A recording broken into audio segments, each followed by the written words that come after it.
ભરૂચના પશ્ચિમ વિસ્તારમાં વરસાદી પાણીનો ભરાવો, સ્થાનિકોમાં ભારે રોષ, રોડના કામ સામે ઉઠ્યા સવાલ। ભરૂચ શહેરમાં સતત વધી રહેલા વરસાદને કારણે પશ્ચિમ વિસ્તારની અનેક સોસાયટીઓમાં વરસાદી પાણી ભરાઈ જતા સ્થાનિક રહીશોને ભારે હાલાકીનો સામનો કરવો પડી રહ્યો છે।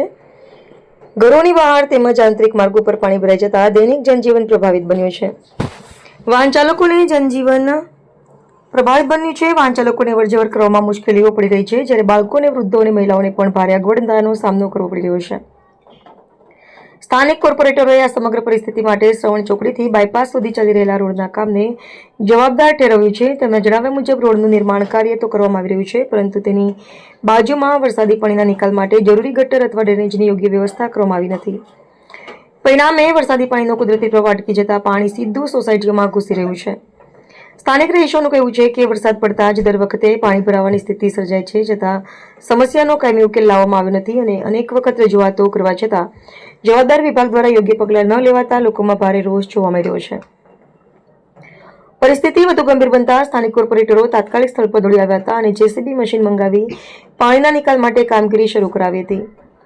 રસ્તાની બાજુમાં માટી અને અવરોધ દૂર કરીને પાણી બહાર નીકળી શકે તે માટે તાત્કાલિક વ્યવસ્થા કરવામાં આવી હતી, જેના કારણે કેટલાક વિસ્તારોમાં પાણીનું સ્તર ધીમે ધીમે ઘટવા લાગ્યું હતું। સ્થાનિકોએ માંગ કરી છે કે માત્ર તાત્કાલિક પાણીનો નિકાલ કરવાથી સમસ્યાનો ઉકેલ નહીં આવે। શ્રવણ ચોકડીથી બાયપાસ સુધીના રોડની બંને બાજુ યોગ્ય ડ્રેનેજ લાઇન અને વરસાદી પાણીના નિકાલની કાયમી વ્યવસ્થા કરવામાં આવે, જેથી આગામી વરસાદ દરમિયાન લોકોને ફરી આવી મુશ્કેલીનો સામનો ન કરવો પડે। હાલ સમગ્ર મામલે લોકોની નજર જવાબદાર વિભાગ પર ટકેલી છે। તંત્ર માત્ર તાત્કાલિક કાર્યવાહી સુધી મર્યાદિત રહેશે કે પછી કાયમી ઉકેલ લાવી પશ્ચિમ વિસ્તારના રહીશોને વરસાદી પાણીના ભરાવાથી રાહત અપાવશે। રિપોર્ટર રવિ સૈયદ, ભરૂચ। છેલ્લા 2 દિવસથી અવિરત વરસાદ વરસી રહ્યો છે। સમગ્ર ભરૂચના અંદર દરેક સોસાયટી વિસ્તાર હોય કે નીચાણવાળા વિસ્તાર હોય, ખૂબ જ પાણી ભરાયું છે। અમારા વોર્ડ નંબર 2 માં પણ પરિસ્થિતિ તમે જોઈ શકો છો કે નેશનલ હાઈવેના કારણે જે હાઈવે આવેલો છે, હાઈવેના બંને બાજુ જે ડ્રેનેજ લાઇન જોઈએ એ ડ્રેનેજ લાઇન નથી, તેના કારણે હાઈવેનું તમામ પાણી સોસાયટીઓમાં અંદર કહી શકાય કે ભરાઈ ગયું છે। ગઈકાલે પણ અમે એસડીએમ સાહેબને, ચીફ ઓફિસરને રજૂઆત કરી હતી। પોતે chief officer Shri, SDM Shri visit કરવા આવ્યા હતા। એમણે પણ અમને આશ્વાસન આપેલું છે કે આવનારા દિવસોના અંદર આ કામગીરી કરાવવામાં આવશે।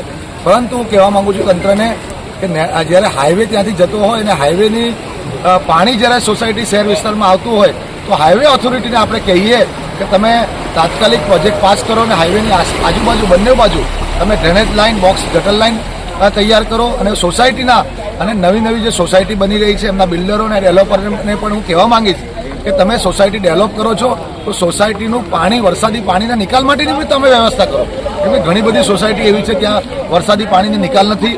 એટલે જે આ કામગીરી છે તંત્રએ વહેલી તકે હાથ ધરવી જોઈએ। એની સાથે સાથે સમગ્ર ભરૂચના અંદર પાંચબત્તી હોય, કસક હોય કે પછી ફુરજા હોય, દાંડિયા બજાર હોય, વેજલપુર હોય કે બાયપાસ હોય, તમામ વિસ્તારના અંદર આજે પાણી ભરાયેલું છે।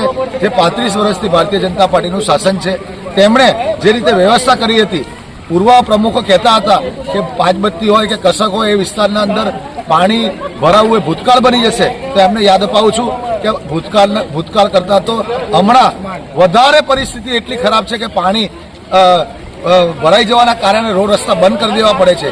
એ પરિસ્થિતિ હમણાં થઈ ગઈ છે। કોઈ આયોજન નથી। નગરપાલિકાએ જે આયોજન કરવું જોઈએ વરસાદીના પાણીનું નિકાલનું, એવું કોઈ આયોજન ભરૂચમાં નથી। એટલે તાત્કાલિક ધોરણે તંત્ર આ પ્રક્રિયા હાથ ધરે અને ભરૂચના અંદર આવનારા સમયના અંદર પાણી ન ભરાય તે માટે કડક આયોજન કરવું જોઈએ।